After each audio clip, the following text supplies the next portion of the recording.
Hey, maa fi Aïda Ndiaye waxal sa baay gisaguma ko de indilaguma suukaru koor. waaw moo ma ko tàmmal de. waaw moom xam naa ni du tas sama yaakaar comme Jackson moom defeyaan la ak biiram bu ngande boobu.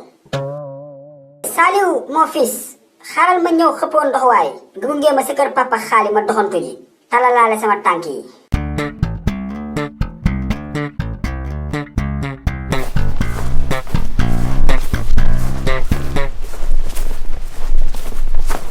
Laaji Suluxu kontaan naa de li moom baax na ci di ñëw di ma seet si.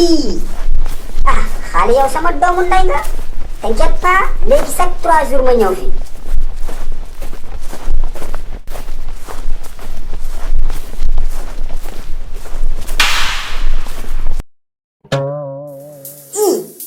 chien méchant. Laaji Suluxu est-ce que xam nga xet bi yow. waaw xaali xame naa ko kay. C'est le chien qui avait mangé mon del. Papa kon nee naa yow xel baax na sànni ko xeer. déedéet bul ko provoqué de bul ko xañ xeer yow Saliou.